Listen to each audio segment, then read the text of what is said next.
Hello and welcome to Ahhnold React. Well, today I'm going to recap and provide my reaction to Obi-Wan Kenobi Episode 3, which is called simply Part 3. As with my first two videos, do note heavy spoilers abound as I give you feedback on this video. Now, without warning out of the way, come on, let's go. Get to it. Get to the video. So, a very quick reminder, the ending of the last episode, we saw Obi-Wan Kenobi finding out that Anakin is actually alive. It's a kind of very dramatic moment for him. And so, as we begin this episode, we see that they are traveling on this transporter. And here, while he sits meditating, we see a really epic montage of Darth Vader as he's kind of put together from the pieces, from the ashes, and connected with his new suit. It looks very, very epic. I want to point out the musical score here is just absolutely wonderful.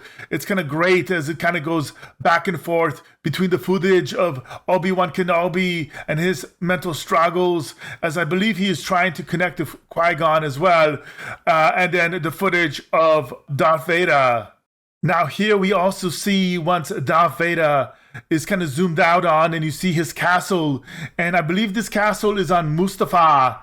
Now it is kind of ironic that he's on this castle on this planet that is full of molten lava, as he kind of was reborn from molten lava when he got burned up in his fight with Obi-Wan Kenobi. So very, very dark, very punishing, and it kind of reminds you of probably the pain that he is suffering on a regular basis. Now also we have a great interaction here with Darth Vader on his throne talking to Reva.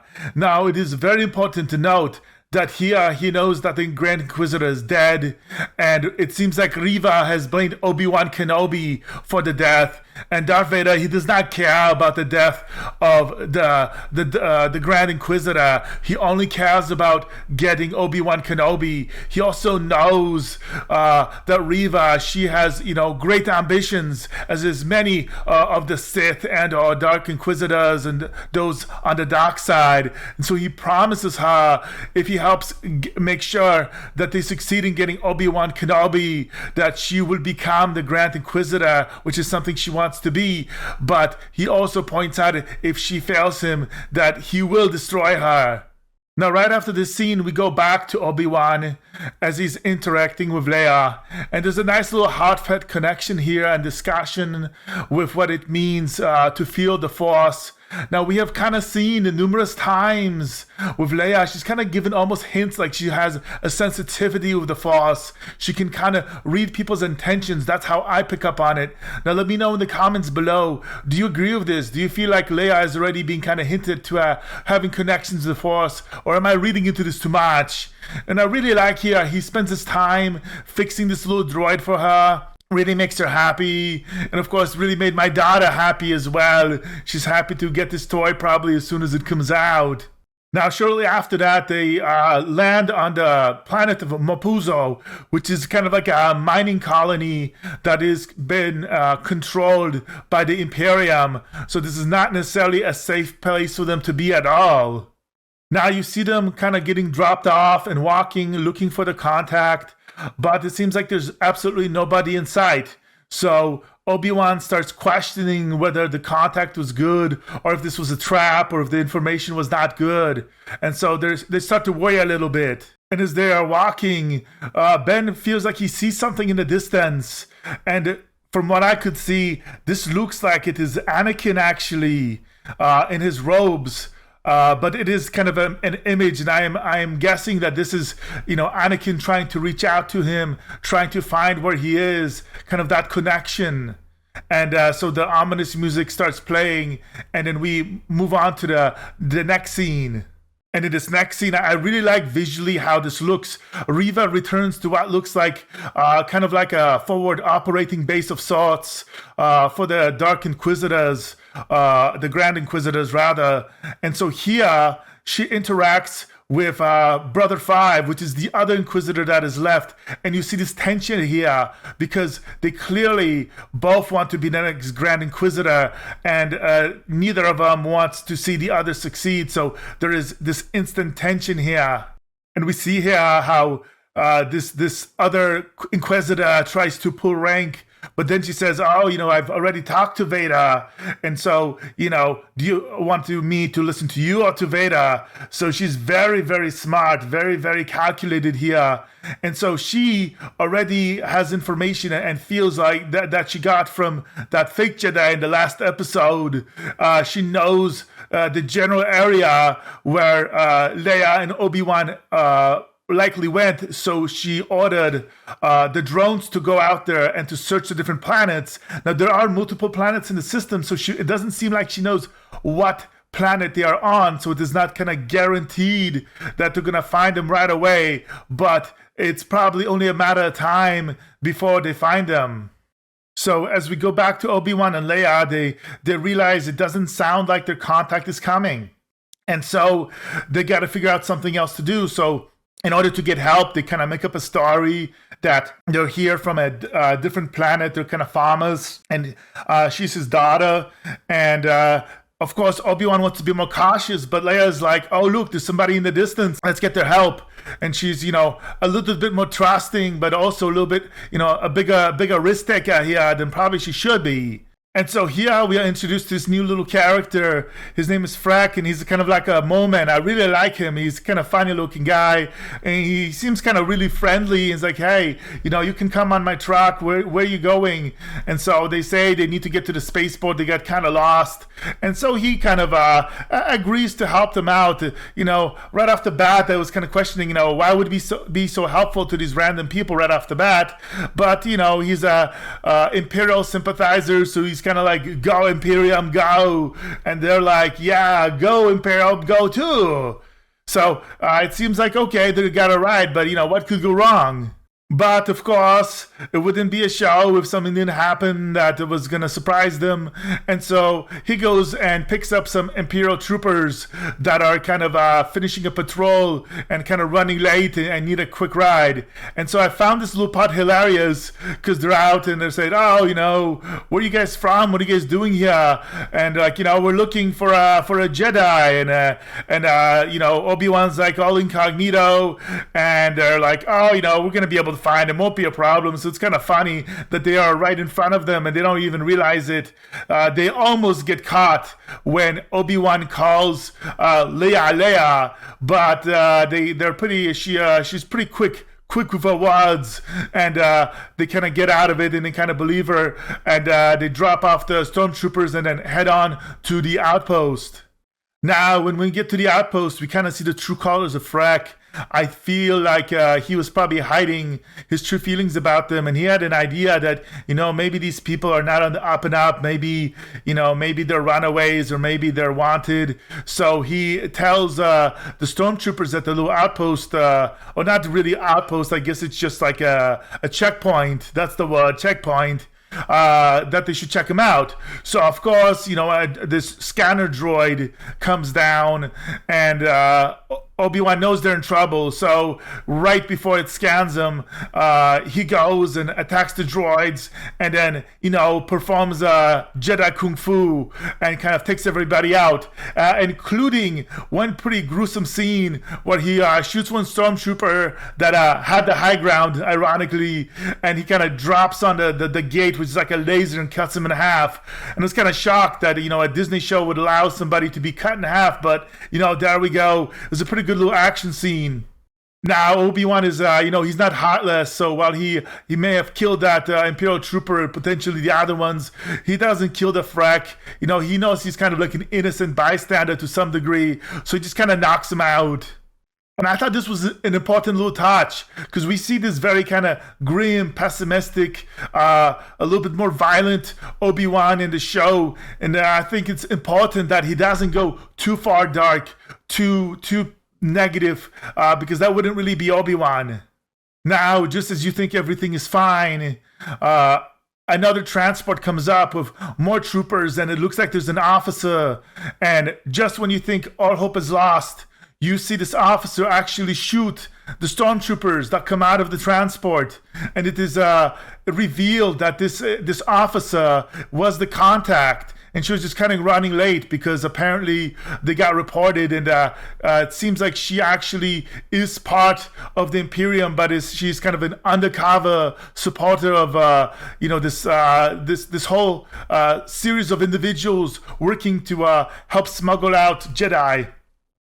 Now, as Obi-Wan goes with this mysterious individual, we go back to Riva, and now they're scanning the planets, and we find out that a signal was sent from the robot before it got destroyed from the droid, and now they know exactly where Obi-Wan and Leia are, so they're going to be heading down there directly. So now, unbeknownst to Obi-Wan, the time is really, really ticking now. It's only a matter of time before they get to him. Now, in the next scene, we see this new officer, and Obi-Wan and Leia, they get to this little outpost, and she takes them into kind of a hidden room in one of the buildings where they have their smuggling operations to get individuals out. But unfortunately, she's noticing that there's already a bit of a commotion around, so they have to be very, very careful. Now, just as they're getting kind of comfortable in the safe room, some stormtroopers come by, and they kind of are searching all the buildings because there's information that some people have been seen. A Jedi has been seen coming to this area, so they search within the little building. There's a Loda droid there as well, but they don't find anything, luckily for Obi-Wan and Leia.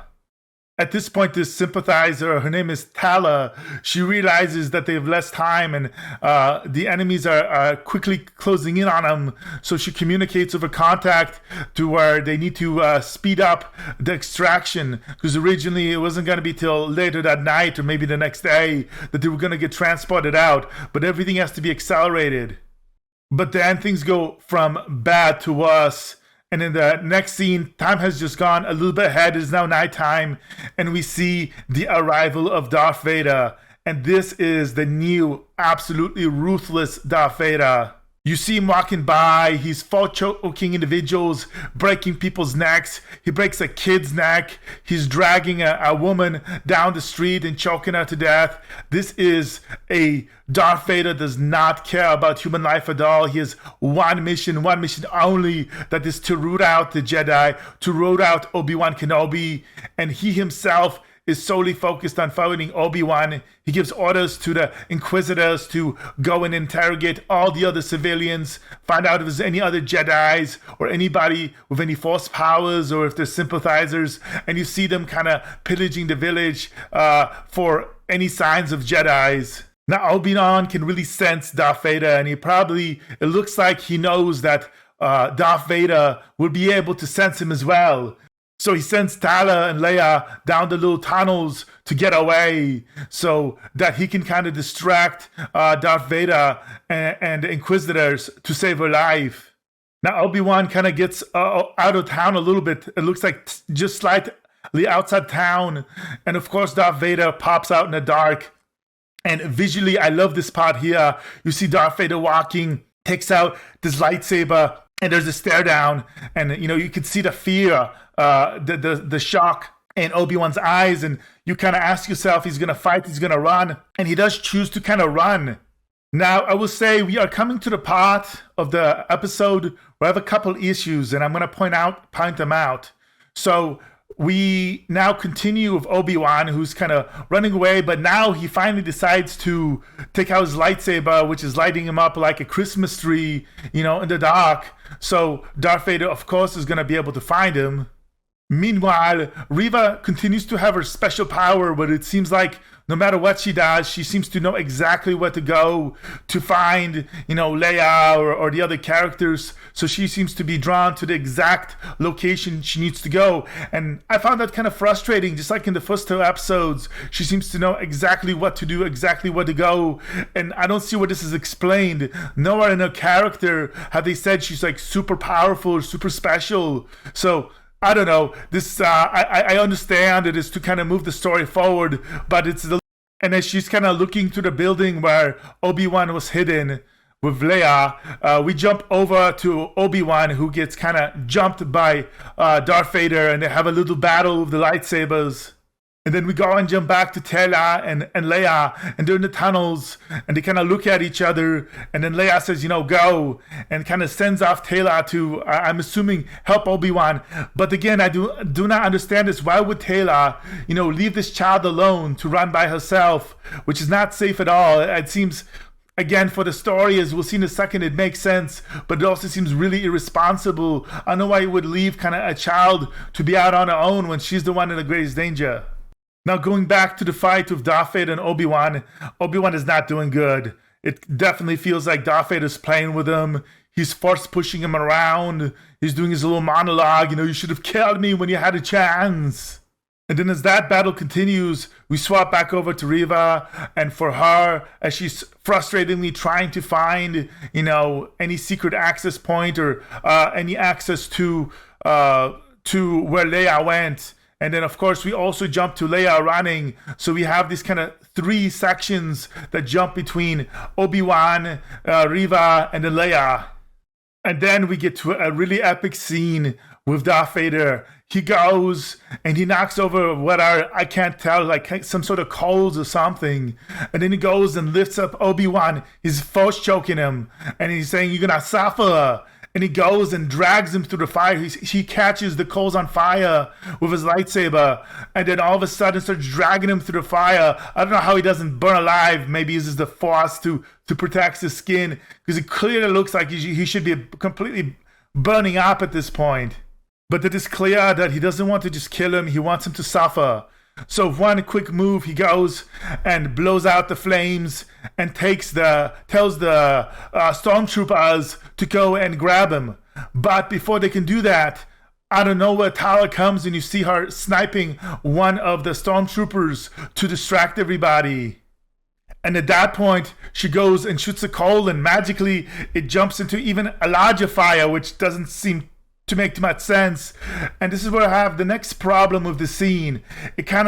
You have Darth Vader standing there staring at Obi-Wan, and he kind of lets him get away, and I do not fully understand this. I mean, if he wanted to, he could have easily just blown out the fire again. He did it a moment ago, so why wouldn't he do it again? Or, if they really wanted to catch him, they could have gone around the fire. It's not that giant of a fire. But the point is here, the plot armor is starting to get pretty thick here. I feel like Obi-Wan's plot armor is probably thicker than Darth Vader's suit here. And then, as probably no surprise to anybody, we jump over to the tunnel and we see Leia running where she's supposed to meet the final contact. But that is not what she sees. She goes and sees somebody on the ground dead. And you hear Reva calling. She, of course, using, plot devices, magically found this tunnel. The other entrance, apparently, don't know how that worked, because in the scene prior, she was clearly in the same entrance that they started, but now she's on the back end, so who knows? And it looks like she catches Leia, so we're on this predicament now that we don't know what the true status of Obi-Wan, but it's not great. He is hurt, and now Leia has been caught as well. And just like that, we leave on a nice big cliffhanger. So overall, what did I think of this episode? Well, I love the musical score. There's some beautiful set pieces as well. The story is hit or miss. It seems like very heavy use of plot armor here. Situations where Darth Vader could have caught or killed Kenobi very easily, but clearly that's not what happens in the story. So we cannot have that. Some very silly decisions that put Leia in danger as well. So again, entertaining, yes, as long as you don't think too hard about it. Now, what did you think of this episode? Did you enjoy it? Did you find any parts annoying? Let me know your thoughts in the comments below. Thank you for watching this video. Now, all non-ghoulie men, hit the like and subscribe button. And if you want to be fantastic like me, make sure to hit that notification bell. Also, leave a comment what you would like for me to say in my fantastic Ahhnold voice, and I may feature it in the next video. Now, check out the recommended videos. Do it now!